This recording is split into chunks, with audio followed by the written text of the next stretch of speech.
जय हिंद दोस्तों, एक बार फिर से स्वागत है आप सभी का आपके अपने YouTube चैनल जीके क्यूज पर। और आज की क्लास आर्मी अग्निवीर 2025 के एग्जाम की जो भी मेरे दोस्त तैयारी कर रहे हैं उन सभी के लिए जीके जीएस के इंपॉर्टेंट एमसीक्यू फॉर्मेट में प्रश्न होने वाले हैं।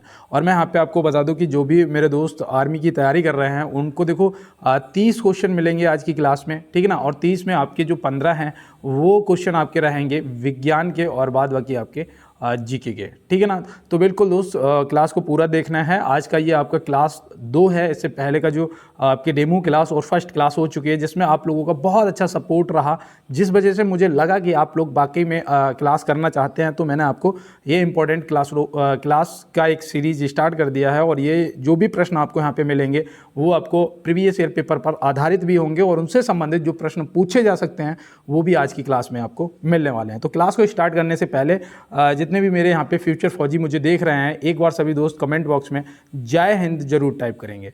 एक बार आप जय हिंद टाइप कर दीजिएगा और फिर चलते हैं अपने क्लास की तरफ और देखते हैं हमारे लिए आज क्या कुछ खास प्रश्न होने वाले हैं।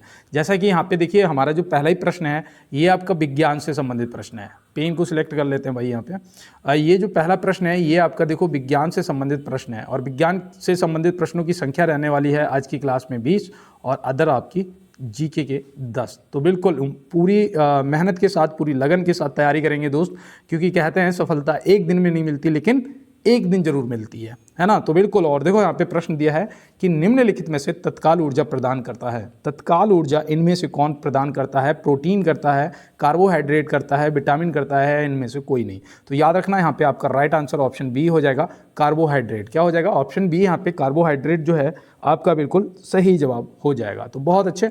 और चलते हैं दोस्त इसके साथ में अपने अगले प्रश्न की तरफ। देखिए यहाँ पे नेक्स्ट प्रश्न पूछा गया है कि बैंक ऑफ हिंदुस्तान की स्थापना कब हुई थी? बैंक ऑफ हिंदुस्तान की जो स्थापना है कब हुई थी? सबसे पहली बैंक थी भैया, है ना। तो याद रखना इसकी जो स्थापना है काफ़ी इंपॉर्टेंट है आपके लिए, 1770 में। ऑप्शन ए क्या हो जाएगा? 1770 में बैंक ऑफ हिंदुस्तान की स्थापना हुई थी। तो ये आप ध्यान रखेंगे। दूसरा याद रखना है यहाँ पे 1865 में जो है वो इलाहाबाद बैंक की स्थापना हुई थी। किसकी? इलाहाबाद बैंक की स्थापना हुई थी। और यहाँ पे जो 1894 दिया है ये भी बैंक पूछी जाती है क्योंकि इसका नाम है PNB, है ना, पंजाब नेशनल बैंक। तो ये भी आप याद रखेंगे। और 1906 में हुई थी BOI, बैंक ऑफ इंडिया की। तो ये भी आप यहाँ पे ध्यान रखेंगे। प्रश्न का जवाब आपका 1770 हो जाएगा, हिंदुस्तान बैंक ऑफ हिंदुस्तान की स्थापना। तो बिल्कुल। और आपने बेहतर तरीके से समझा भी होगा। चलते हैं इसके साथ में अपने अगले प्रश्न की तरफ। देखिए दोस्त यहाँ पे नेक्स्ट प्रश्न दिया है कि ऊष्मा का एसआई मात्रक क्या होता है? ऊष्मा का एसआई मात्रक, एसआई मात्रक आपसे जरूर पूछा जाएगा एक ना एक आपसे। और आपको मैं जितना हो सकेगा यहाँ पे वो हर एक एसआई मात्रक बताऊंगा जो आपके पेपर के अंदर आपसे पूछा जा सकता है। तो यहाँ पे याद रखना भैया, ऊष्मा का पूछा है ना तो वो होता है जूल, ऑप्शन ए। क्या होता है? जूल होता है, आप याद रखेंगे। केल्विन जो होता है ये होता है ताप का एसआई मात्रक। किसका? ताप का एसआई मात्रक केल्विन होता है आपका। और देखो यहाँ पे जो मीटर दे रखा है ये होता है दूरी का एसआई मात्रक। किसका? दूरी का एसआई मात्रक। तो ये भी आप यहाँ पे ध्यान रखेंगे। तो बिल्कुल मैंने यहाँ पे जो भी बताया आप स्क्रीनशॉट ले लेंगे। और चलते हैं इसके साथ में अपने अगले प्रश्न की तरफ। देखिए बेटा यहाँ पे नेक्स्ट प्रश्न दिया है, निम्नलिखित में से जापान की संसद का नाम क्या है? ये प्रश्न मुझे लगता है कि रिपीटेड है, कई बार पूछा गया है कि जापान की संसद का नाम क्या है। अब मैं यहाँ पे एक चीज़ आपसे कहूँगा, जो भी मेरे नए दोस्त मेरे साथ में जुड़ रहे हैं और जो जिन भी दोस्तों ने चैनल को सब्सक्राइब कर रखा है, अगर आप क्लास को वॉच कर रहे हैं, देख रहे हैं, तो एक बार यार लाइक वाला बटन ज़रूर दबाना है जिससे मैं मोटिवेट हो जाता हूँ। और साथ में चैनल को सब्सक्राइब कर लेना, जो भी नए दोस्त हो नोटिफिकेशन को ऑन कर लेना, बेल आइकन को दबा लेना। और साथ में थोड़ा सा अपने जो भी आर्मी ग्रुप, आर्मी लवर जो भी ग्रुप हों वहाँ पे शेयर कर देना है। तो बिल्कुल। और देखो अब चलते हैं अपने प्रश्न पे। जापान की संसद का नाम आपसे पूछा गया है तो याद रखना बेटा डाइट होता है। ऑप्शन ए क्या हो जाएगा? डाइट यहाँ पे आपका जो है सही जवाब हो जाएगा। याद रहेगा ना, ये जो संसद है याद रखना हमारे भारत की संसद का नाम संसद ही है, ठीक है ना। हमारे अपने प्यारे भारत का की संसद का नाम संसद ही है। ये जो कांग्रेस है ये याद रखना भैया, ये कौन सी देश की संसद का नाम है? तो ये है अमेरिका की संसद का नाम। देखिए अमेरिका की संसद का नाम, तो ये भी आप ध्यान रखेंगे। ये जो नेसेट है ना ये भी याद रखना है बेटा, जो नेसेट है ये किसकी? तो ये इजराइल की संसद का नाम है। किसकी? इजराइल की संसद का नाम। और देखो रूस की संसद का नाम भी आपसे पूछ लिया जाता है ना, रूस की संसद का भी नाम। तो याद रखना बेटा ड्यूमा है। क्या है? ड्यूमा है। देखो ये भी ये रिपीटेड प्रश्न है। रूस की संसद का नाम ड्यूमा है, तो ये भी आप ध्यान रखेंगे। और प्रश्न का जवाब यहाँ पे जापान की संसद का नाम डाइट हो जाएगा। बहुत अच्छे। और चलते हैं इसके साथ में अपने अगले प्रश्न की तरफ। देखिए दोस्त, यहाँ पे नेक्स्ट प्रश्न दिया है, निम्नलिखित में से कौन एल्यूमिनियम की मिश्र धातु है। भैया यहाँ पे एल्यूमिनियम की मिश्र धातु यहाँ पे आपसे पूछा गया है, तो याद रखना भैया इनमें से जो सही जवाब है वो आपका क्या हो जाएगा, मैग्नीशियम ऑप्शन ए। क्या हो जाएगा, मैग्नीशियम ऑप्शन ए यहाँ पे आपका सही जवाब हो जाएगा। तांबा और जस्ता की जो मिश्र धातु होती जाके वो होती है पीतल। क्या होती है, पीतल होती है, तो ये भी आप ध्यान रखेंगे। और यहाँ पे मैग्नीशियम आपका राइट आंसर हो जाएगा। तो बहुत अच्छे। और चलते हैं इसके साथ अपने अगले प्रश्न की तरफ। देखिए यहाँ पे नेक्स्ट प्रश्न दिया है, सामान्य मानव नेत्र का दूर बिंदु होता है। देखो एक न्यूनतम पूछा जाता है ना, न्यूनतम पूछा जाता है और एक आपसे दूर बिंदु पूछा जाता है। तो यहाँ पे दूर बिंदु पूछा गया है। देखो इंपॉर्टेंट है भाई ये, ठीक है ना। जो भी दोस्त तैयारी कर रहे हैं ना, इस क्लास को अगर आप रेगुलर करते रहे अपने पेपर तक, तो मैं आपको बताऊं मैं 50 में से 43 प्लस सही करके आया था, है ना। यहाँ पे आपका ये 30 का इंपॉर्टेंट क्वेश्चन आपको मिलेंगे। आपके जीके जीएस के जो हैं 30 क्वेश्चन आते हैं, है ना। तो यहाँ पे आपको ये 30 क्वेश्चन तो मैं कोशिश करूँगा 30 में से आपके 28 क्वेश्चन पेपर के अंदर बिल्कुल सही होने चाहिए, ठीक है ना, अगर आप मेरे साथ पढ़ाई कर रहे हैं। तो सामान्य मानव नेत्र का दूर बिंदु होता है, तो भैया ये अनंत होता है। कितना होता है, अनंत होता है। ऑप्शन सी यहाँ पे सही जवाब हो जाएगा। अगर न्यूनतम मतलब कम से कम पूछा जाता तो आप 25 सेंटीमीटर को टिक कर सकते थे। अगर यहाँ पे कम पूछा जाता तो आप क्या करते, 25 सेंटीमीटर को यहाँ पे टिक कर सकते थे। तो बिल्कुल आप ध्यान रखेंगे। और चलते हैं इसके साथ में अपने अगले प्रश्न की तरफ। देखिए यहाँ पे नेक्स्ट प्रश्न दिया है कि निम्नलिखित में से त्रिपुरा राज्य की राजधानी क्या है। त्रिपुरा राज्य की राजधानी यहाँ पे आपसे पूछा गया है, तो आप यहाँ पे क्या बताएंगे दोस्त, याद रखना काफ़ी इंपॉर्टेंट है। देखो आप आर्मी की तैयारी कर रहे हैं ना, मैं पहले तो सभी फ्यूचर फौजियों को बहुत प्यार करता हूँ, तो याद रखना दोस्त, इसलिए मैं कह रहा हूँ कि आपका सिलेक्शन बहुत ज़्यादा ज़रूरी है, क्योंकि उम्मीद हमारे घर वाले हमसे लगाए बैठे हैं, है ना, और हमारा सपना है इंडियन आर्मी। तो बिल्कुल दोस्त याद रखना, देखो राज्यपाल सभी राज्यों के, उनकी राजधानी विशेष रूप से, और उनके सीएम, ठीक है ना, मुख्यमंत्री, ये आपको रट लेने हैं, क्योंकि 1 से 2 प्रश्न आपसे पूछ लिए जाएंगे। देखो पक्का है ये। तो यहाँ पे आपसे त्रिपुरा राज्य की राजधानी पूछा गया है, तो आप यहाँ पे क्या बताएंगे, बहुत ईजी तरीके से बता सकते हो भैया, अगरतला है। क्या है, अगरतला है। देखो ज़्यादा अगर रिपीट करोगे ना, लिखोगे, तो आपको याद रहेंगे। आइजोल जो है ये पता किसकी राजधानी है, तो याद रखना दोस्त, ये मिजोरम की राजधानी है। किसकी, मिजोरम की राजधानी होती है आइजोल। यहाँ पे इम्फाल जो है, इम्फाल देखो ऑप्शन बी वाली, ये इम्फाल पता किसकी है, ये है मणिपुर की। किसकी, मणिपुर की राजधानी है। और देखो यहाँ पे जो शिलोंग है ना, शिलोंग बेटा, शिलोंग किसकी है, तो ये है मेघालय की राजधानी। किसकी, मेघालय की राजधानी। तो ये भी याद रखना। मेघालय से एक प्रश्न पूछा जाता है कि चेरापूंजी है ना, तो वो कहाँ पर स्थित है, मेघालय में। तो यहाँ पे देखो नेक्स्ट प्रश्न दिया है कि ₹10 के नोट पर अंकित चित्र निम्न में से क्या है। भैया देखो पेपर देने जाओ ना, मैंने ये आपको हमेशा कहता हूँ कि एक 500 का नोट आपके पास होना चाहिए, एक 100 का नोट होना चाहिए, एक 50 का नोट होना चाहिए, एक 20 का होना चाहिए और एक 10 का होना चाहिए। क्योंकि ये इसलिए इम्पोर्टेंट है कि अगर ये वाला प्रश्न पूछ लिया तो आपको याद ना भी होगा तो भी पैसे तुरंत देखने हैं और बता देना कि भैया 100 के नोट पे रानी की बाव है ना, अंकित है। तो ऑप्शन ए यहाँ पे क्या हो जाएगा, रानी की बाव आपका सही जवाब हो जाएगा, है ना। और हम्पी का जो रथ है ना, हम्पी का ये रथ जो है, ये याद रखना 50 के नोट पे अंकित है। किस पे, 50 के नोट पे छपा हुआ है। सांची का स्तूप जो है ये किसके नोट पे है, तो याद रखना बेटा ये 200 के नोट पे है। किसके, 200। और लाल किला जो है ये 500 के नोट पे है। तो देखो ये आपके लिए इंपॉर्टेंट है ना, ऐसे भी प्रश्न आपसे पूछ लिए जाएंगे। ज़्यादा हार्ड क्वेश्चन नहीं आते हैं, वो बस साइंस से आते हैं, ठीक है ना। जीके के तो ज़्यादा हार्ड नहीं पूछता है। देखो हाँ दिया है, शारीरिक कार्यों को करने के लिए किस प्रकार की ऊर्जा का उपयोग किया जाता है। शारीरिक कार्यों को करने के लिए किस प्रकार की ऊर्जा का उपयोग किया जाता है। आप रनिंग करने के लिए किस प्रकार की ऊर्जा का उपयोग करते हैं, बताओ। सौर ऊर्जा, क्या ऐसा तो है नहीं सोलर प्लेट लगा लेते हो, तो यहाँ पे ये भी प्रश्न आपका ये भी ऑप्शन गलत हो गया। रासायनिक ऊर्जा, ऐसा तो है नहीं कि क्या आपने पेट्रोल पी लिया और दौड़ने लगे, है ना, ऐसा भी नहीं है, तो भैया ये भी आपका गलत हो गया न। इनमें से कोई नहीं, ये तो हो ही नहीं सकता। तो यहाँ पे एक ही बच रहा है, पेशीय ऊर्जा। ऑप्शन सी यहाँ पे क्या हो जाएगा, सही जवाब हो जाएगा। अगर नहीं भी पता है ना तो ऑप्शन हटा के मेरे गुरु आप सही जवाब कर सकते हैं, ठीक है ना, अगर आपको पता हो थोड़ा सा भी तो बिल्कुल। और चलते हैं इसके साथ में अपने अगले प्रश्न की तरफ। देखिए यहाँ पे नेक्स्ट प्रश्न दिया है कि भारतीय अंतरिक्ष अनुसंधान संगठन का मुख्यालय कहाँ स्थित है। भारतीय जिसे कहते हो इसरो, है ना, तो इसरो का मुख्यालय आपको बताना है, सीधी सी बात। तो भारतीय अंतरिक्ष अनुसंधान संगठन का जो मुख्यालय है वो स्थित है बेंगलुरु में। ऑप्शन सी क्या हो जाएगा, बेंगलुरु यहाँ पे आपका सही जवाब हो जाएगा। इसकी जो स्थापना है वो कब हुई थी, तो वो भी देखो दोस्त देख लो, 15 अगस्त 1969 में, ठीक है ना, 15 अगस्त 1969 में इसकी स्थापना हुई थी। तो ये भी आप यहाँ पे ध्यान रखेंगे, काफ़ी इंपॉर्टेंट है आपके लिए। चलते हैं इसके साथ में अपने अगले प्रश्न पे। और मैं आपको बताऊं, कई दोस्त मुझे मैसेज भी करते हैं, है ना, मैंने अपना नंबर दे रखा है, व्हाट्सएप नंबर दे रखा है, तो कई मेरे दोस्त करते हैं। और एक ने तो मुझसे ये पूछ लिया कि भैया मैं क्या बताऊं, मेरी जो जीएफ थी ना वो मुझे छोड़ के चली गई, है ना, मुझे कुछ समझ नहीं आ रहा है, कुछ अच्छा नहीं लग रहा है, मैं क्या करूँ, है ना। तो मैंने उससे सिर्फ एक लाइन बोली, है ना। उसके बाद वो लड़का, मैंने देखा कि मेरी जो शाम को लाइव क्लास होता है ना, जो शाम को लाइव क्लास होता है एक 8:30 बजे, जिसको भी आना हो जुड़ सकते हो वहाँ पे। अगर आपको कठिन क्वेश्चन करने हैं तो वहाँ आपको देखने को मिल जाएंगे। जैसा कि आज मैराथन होने वाली है, ठीक है ना, जिसमें आपको 100 क्वेश्चन मिलेंगे। तो बिल्कुल मैं आपको बताऊँ, मैंने सिर्फ एक लाइन उससे बोली कि तेरे बदलने का दुख नहीं है मुझे, तेरे बदलने का दुख नहीं है, मैं तो अपने भरोसे पर शर्मिंदा हूँ।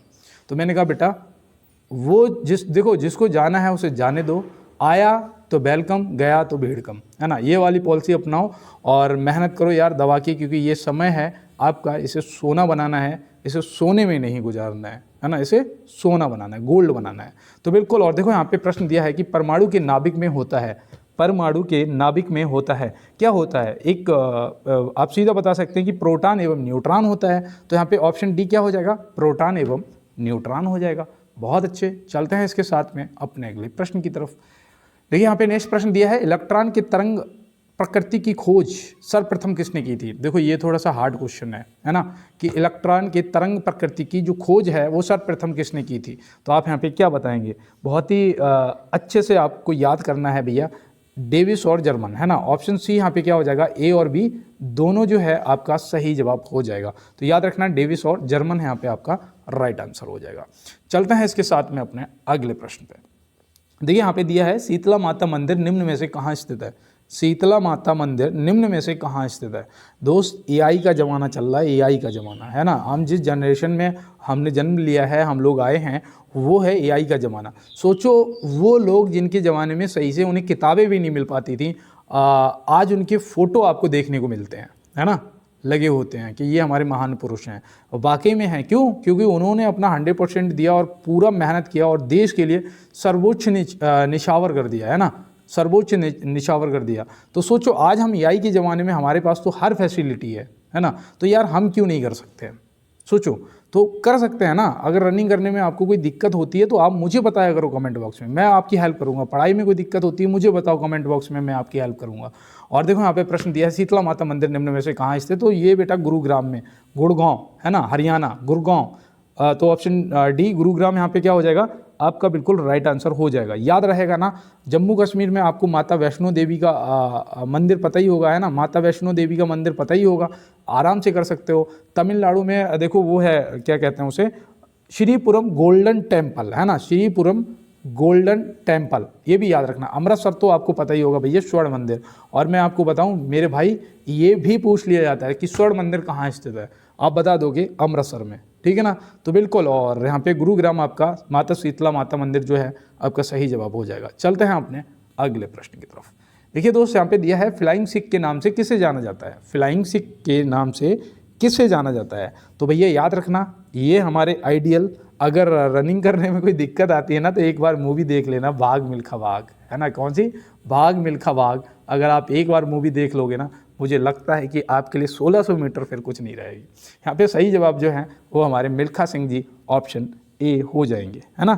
और इनको ये जो फ्लाइंग सिख की पदवी है याद रखना, आप अगर मूवी देखेंगे तो वहाँ पे आप देखेंगे जो पाकिस्तान का जनरल था आयूब खान, है ना, आयूब खान, उसने ये पदवी दी थी और ये कह के दिया था कि जैसा आज आप दौड़े हो ऐसा मैंने अपने जीवन में किसी को दौड़ते हुए नहीं देखा, बेटा तू दौड़ा नहीं उड़ा है ना। तो फ्लाइंग सिख की पदवी दी थी, ऐसे आप याद रखेंगे तो ऑप्शन ए यहाँ पे सही जवाब हो जाएंगे। हॉकी का जादूगर मेजर ध्यानचंद जी को कहा जाता है। किसे?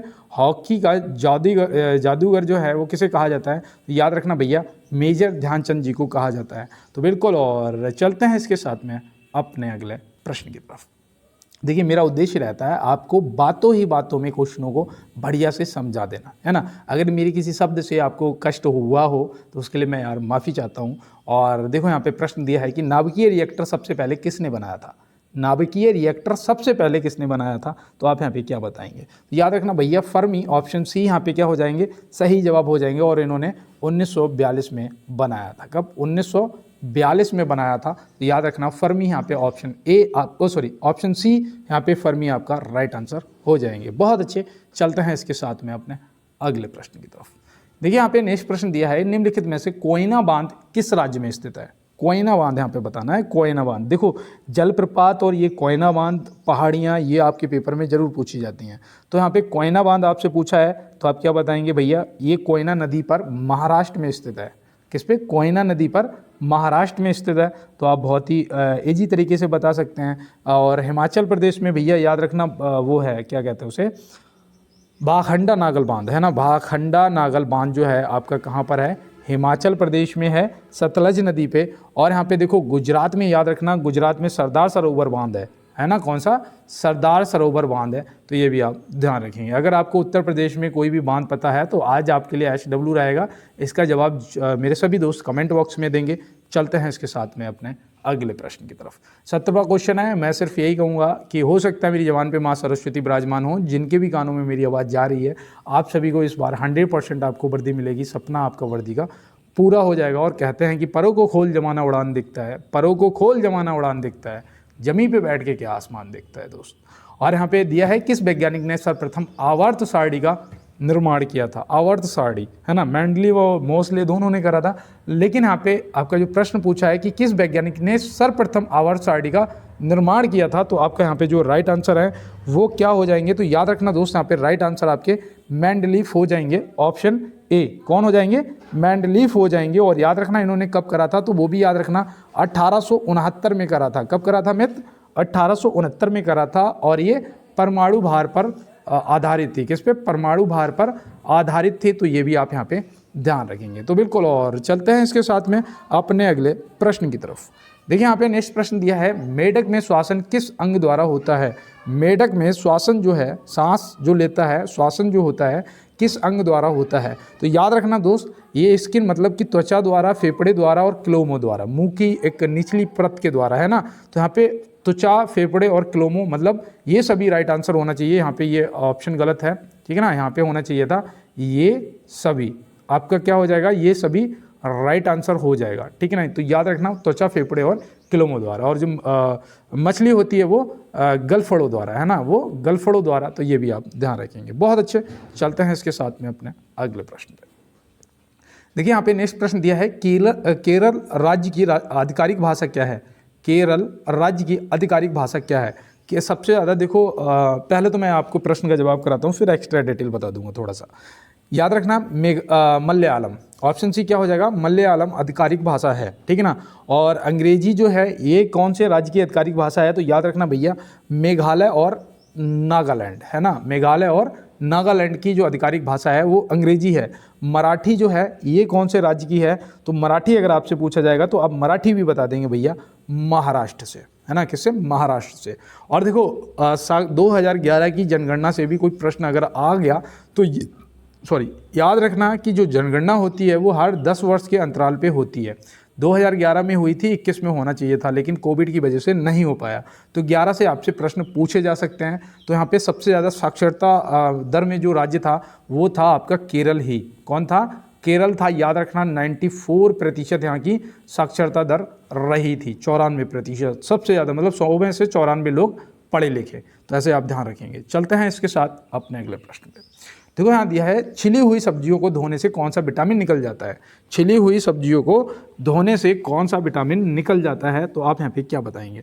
देखो सब्जी जो हो उसे काटने से पहले धो लो, उसके बाद उसे काटो, क्योंकि इसमें से ना विटामिन सी जो है, ऑप्शन बी, विटामिन सी जो है वो निकल जाता है, क्योंकि भैया जल में घुलनशील विटामिन होते हैं। कौन कौन से होते हैं, देखो ये भी पूछ लिया जाता है, याद रखना बी और सी होते हैं। कौन कौन से होते हैं, बी और सी, ये जल में, और बाद बाकी ए ई डी जो है आपके वो वसा में घुलनशील होते हैं। किसमें, वसा में घुलनशील होते हैं। तो ये प्रश्न भी देखो बन सकता है, इसलिए आपके लिए इंपॉर्टेंट है। विटामिन के जो है, इससे याद रखना कि रक्त का थक्का बनाने के लिए विटामिन के की ज़रूरत पड़ती है, ठीक है ना। अगर विटामिन के की कमी है आपके बॉडी में तो आपका जो रक्त बह रहा होगा उसका थक्का नहीं बनेगा, ठीक है ना। तो खून के थक्के के लिए विटामिन के की ज़रूरत होती है। ब्यूटी विटामिन, विटामिन ई जो है ब्यूटी विटामिन के नाम से भी जाना जाता है।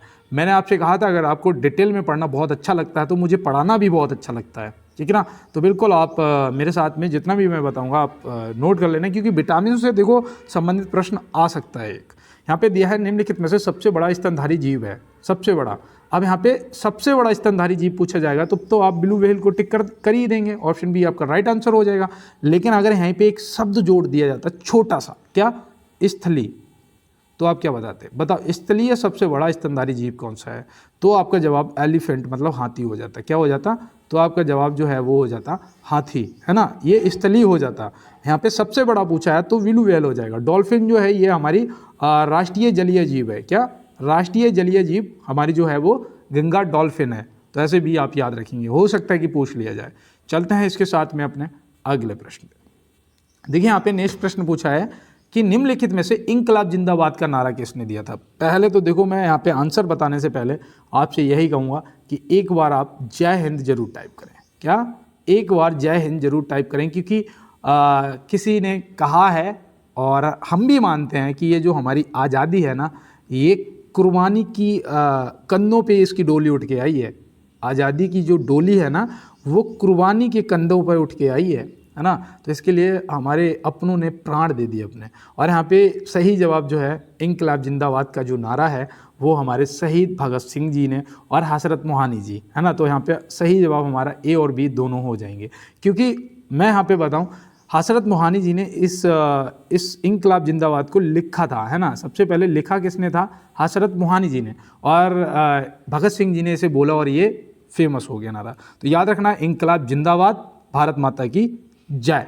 तो बिल्कुल और जोश के साथ में चलते हैं अपने अगले प्रश्न की तरफ। देखिए यहाँ पे नेक्स्ट प्रश्न दिया है कि सर्वप्रथम विषाणु की खोज किसने की थी। सर्वप्रथम विषाणु की खोज किसने की। जब मैं आर्मी का बैच पढ़ाता हूँ ना तो पता नहीं इतना जोश आ जाता है कि मैं अपने हाथ टेबल पे पटकते ही रहता हूँ, है ना। समझाते समझाते मुझे ऐसा लगता है कि मेरे सामने आप लोग हो और मैं आपको समझा रहा हूँ, जोश के साथ में पढ़ा रहा हूँ। तो यहाँ पे देखो सर्वप्रथम विषाणु की खोज किसने की थी, तो आपका यहाँ पे जो राइट आंसर है वो याद रखना बेटा इनोवोवस्की, है ना। ऑप्शन ए हो जाएंगे आपकी सही जवाब। और इन्होंने कब करी थी, 1892 में करी थी। तो याद रखना इवानोवस्की, यहाँ पे ऑप्शन ए आपका राइट आंसर हो जाएंगे। चलते हैं इसके साथ में अपने अगले प्रश्न पे। देखिए बेटा यहाँ पे दिया है किस रक्त समूह को सर्वग्राही कहा जाता है। किस रक्त समूह को सर्वग्राही कहा जाता है। वो रक्त समूह यहाँ पे आपको बताना है जो सबसे खून ले सकता है, वो कौन सा है। तो याद रखना बेटा वो होता है ए बी, है ना, ये सर्वग्राही होता है। एक प्रश्न यहीं पे आपसे देखो पेपर के अंदर आपके पूछा जाएगा, याद रखना सर्वदाता किसे कहते हैं, कौन से रक्त समूह को सर्वदाता कहते हैं जो सभी को खून दे सकता है। तो वो होता है ओ। कौन होता है, ओ होता है, ठीक है ना, ये सर्वदाता होता है। सर्वग्राही जो सभी से ले सकता है वो ए बी होता है ग्रुप, ये याद रखना। मेरा ब्लड ग्रुप है बी पॉजिटिव, आपका क्या है कमेंट बॉक्स में जरूर बताइएगा। और चलते हैं इसके साथ में अपने अगले प्रश्न की तरफ।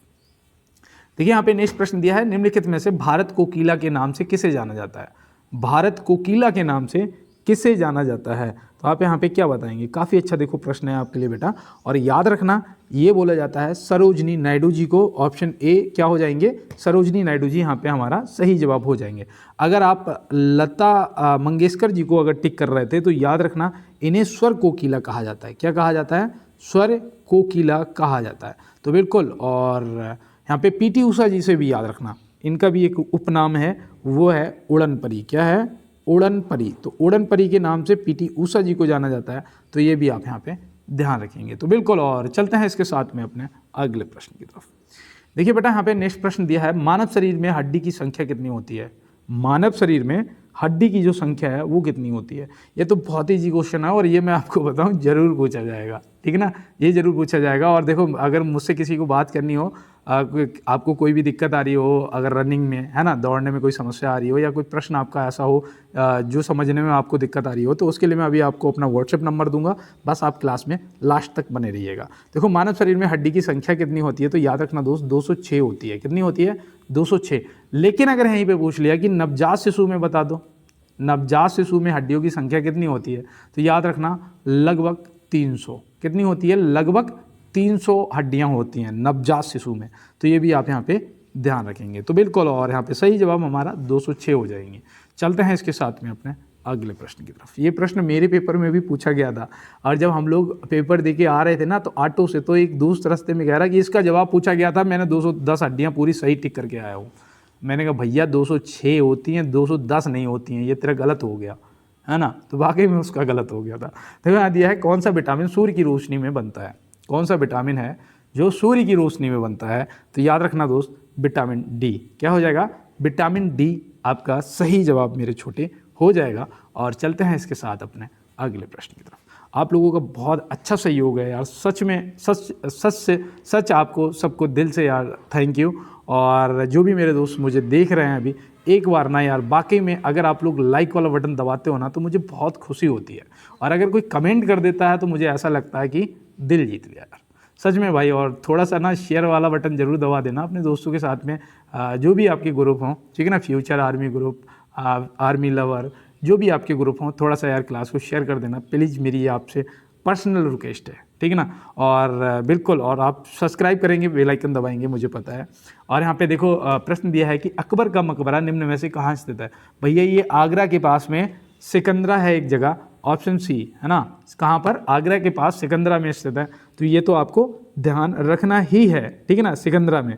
और देखो यहाँ पे याद रखना बेटा, सासाराम में किसका मकबरा स्थित है? तो ये है शेरशाह सूरी का। किसका? शेरशाह सूरी का मकबरा स्थित है। दिल्ली में किसका है? तो याद रखना हुमायूं का मकबरा स्थित है ना। रंगून में किसका है? तो भैया 1857 की क्रांति में बहादुर शाह जफर द्वितीय, जो कि दिल्ली से नेतृत्व कर रहे थे क्रांति का, ठीक है ना। ये देखो 1857 की क्रांति भी मैं आपको पढ़ाऊंगा, यहाँ से भी प्रश्न आपसे पूछे जाते हैं, ठीक है ना। ये मैं आपको आगे क्लासों में पढ़ाऊंगा। और याद रखना इनका जो शेरशाह सूरी का मकबरा जो है वो कहाँ पर है? वो रंगून में। देखिए वो बहादुर शाह जफर द्वितीय का, माफ़ी चाहते हैं, शेरशाह सूरी का तो सासाराम में, बहादुर शाह जफर द्वितीय का जो मकबरा है वो रंगून में है। तो बिल्कुल, और चलते हैं इसके साथ अपने अगले प्रश्न पे। देखिए यहाँ पे नेक्स्ट प्रश्न दिया है कि डेसिबल किसे मापने के लिए प्रयोग में लाया जाता है? डेसिबल, तो डेसिबल आपको पता होना चाहिए। तो बहुत ईजी क्वेश्चन है, आपने तुरंत करा होगा कि भैया ध्वनि की तीव्रता को, है ना, ध्वनि की तीव्रता ऑप्शन बी हो जाएगा। एक बात बताऊं, जो एक प्रश्न पूछ लिया जाता है कि जो आप सांस लेते हो ना, सांस लेते हो ना, ये कितने डेसिबल की आवाज़ होती है? तो याद रखना 10 डेसिबल की आवाज़ होती है। कितनी? 10 डेसिबल की आवाज़ होती है। जो ट्रैफिक होता है ना, ट्रैफिक, ठीक है ना, ट्रैफिक होता है, उसकी आवाज़ कितनी होती है? तो याद रखना दोस्त, ट्रैफिक की जो आवाज़ होती है वो 80 डेसिबल से 90 डेसिबल की होती है। ये मैं एक्स्ट्रा आपको बता रहा हूँ क्योंकि मेरे साथ में रहोगे तो स्मार्ट वर्क करना है। हम जो अभी आपको क्लास पढ़ा रहे हैं, जो बोल रहे हैं, ये कितनी आवाज़ होगी? तो याद रखना बेटा, ये लगभग 50 डेसिबल की आवाज़ होगी। कितनी? 50 डेसिबल की। ये सामान्य बातचीत की आवाज़ होती है, ठीक है ना। जो प्लेन होता है, प्लेन कितनी डेसिबल की आवाज़ करता है? तो याद रखना 120 डेसिबल की करता है, ठीक है ना। और जो रेल होती है वो लगभग 90 डेसिबल की करती है, ठीक है ना। ये देखो याद रहेगा ना आपको, काफ़ी इंपॉर्टेंट है आपके लिए। और याद रखना दूध की शुद्धता को किससे? लैक्टोमीटर से नापते हैं। किससे? लैक्टोमीटर से नापते हैं। तो ये भी आप ध्यान रखेंगे। चलते हैं इसके साथ में अपने अगले प्रश्न पे। देखिए बेटा, यहाँ पे नेक्स्ट लास्ट प्रश्न है आपका कि लाल रक्त कण का जीवन काल कितना होता है? लाल रक्त कण का जीवन काल कितना होता है? बहुत अच्छा प्रश्न है, और इसका भी जवाब आपने कमेंट बॉक्स में करा होगा। और कल की क्लास में एक दोस्त शायद रुस्तम नाम था, है ना, पूरा कमेंट करे हैं 1 से लेकर 30 तक के प्रश्नों का। यार सच में यार मुझे बहुत अच्छा लगा। और नेक्स्ट क्लास में आप लोगों के जो भी कमेंट आया करेंगे ना, वो मैं लगा दिया करूँगा क्लास के स्टार्टिंग में ही। ऐसे लगे होंगे सबके कमेंट आपको दिख रहे होंगे कि मैंने कमेंट करा और भैया ने मेरा नाम लिया, कमेंट भी पढ़ा, ठीक है ना। तो बिल्कुल अब आप इस क्लास में दबा के कमेंट करना है, और यहाँ पे सही जवाब आपका 120 दिन ऑप्शन डी हो जाएगा। अब चलो, मैंने जैसे कि प्रॉमिस करा था कि मैं आपको अपना नंबर देने वाला था, है ना। मैंने यही कहा था ना कि मैं आपका अपना नंबर जो है वो आपको ज़रूर दूंगा। तो याद रखो बेटा, मेरा नंबर नोट कर लो, 708483 6703। अगर आपको कोई भी रनिंग में दिक्कत आ रही है, जैसे आपको सांस फूल रही है ना, ज़्यादा दौड़ नहीं पा रहे हो, तो सांस फूलने के लिए आपको क्या करना है, हरी इलायची 1 से 2 या 3 आपको दिन में खा लेनी है। हरी इलायची आती है, 5 रुपये का पैकेट आता है यार, हमने बहुत खाया है, ठीक है ना। तो हरी इलायची अगर आप खाने लग गए तो आपको सांस फूलने की समस्या खत्म हो जाएगी। चने जो होते हैं ना, चने का पानी पी लिया करो और चनों को ना अंकुरित करके खाया करो, ठीक है ना, अंकुरित करके, नहीं तो आपको पाइल्स की समस्या हो जाएगी जो कि मेडिकल में अनफिट कर देगी। ये चीज़ें देखो सीखने वाली हैं, है ना, मैं इनसे गुजरा हूँ तो मुझे पता है। तो आप इसलिए पाइल्स से बचने के लिए आप चने को अंकुरित करके खाएंगे, नमक वमक बढ़िया से मिला के, ठीक है ना, सांस की समस्या खत्म हो जाएगी। सिन पैन से संबंधित एक दोस्त ने मुझे कमेंट करा था, मैंने उसे कॉल करके फिर बताया कि आपको क्या करना है, कैसे आप अपने सिन पैन को कंट्रोल कर सकते हैं, कैसे ख़त्म कर सकते हैं, वो भी बिल्कुल देसी दवा से, है ना। क्योंकि हम लोग यार देखो मिडिल फैमिली से बिलोंग करते हैं, हमारे पास पैसे इतने नहीं होते हैं, है ना। तो देसी तरीके में बताऊंगा आपको, जिससे आपका खर्च भी 2 से 10 रुपये का होगा। बढ़िया तरीके से आप अपनी तैयारी करिए, और अगर कोई भी समस्या आती है तो आपका भाई आपके लिए है। और एक मेरी आपको वार्निंग है ख़ास तौर पे, क्योंकि हमें पता ही है हमारी ऐसी अवस्था होती है, और कई दोस्तों ने मुझसे कहा भी कि भैया वो कहता है कि 2 लाख दे दो, हम तुम्हें भर्ती करवा देंगे। भाई 120% ऐसा कुछ नहीं होता। अगर ऐसा होता तो आज मैं भर्ती होता, है ना, मैं भी तो भर्ती हो सकता था ना। तो ऐसा कुछ नहीं होता है, आपकी मेहनत होती है, आपकी पढ़ाई होती है, आपका लगन होता है, आपका जोश होता है, ये सब मिलके आपको भर्ती करा देते हैं, आपको फौजी बना देते हैं। तो इसलिए दोस्त, आप किसी के झांसे में ना फंसें और किसी को 1 रुपया भी दलाली का नहीं देना है। बस आपको मेहनत करनी है, पेशेंस रखना है, लगन के साथ, जोश के साथ मेहनत करो और आपका सिलेक्शन 100% तय है। तो बिल्कुल दोस्त, मिलते हैं नेक्स्ट क्लास में नेक्स्ट प्रश्नों के साथ में। तब तक के लिए मेरे सभी फ्यूचर फौजियों को, मेरे हीरो हीरोइन को मेरा जय हिंद।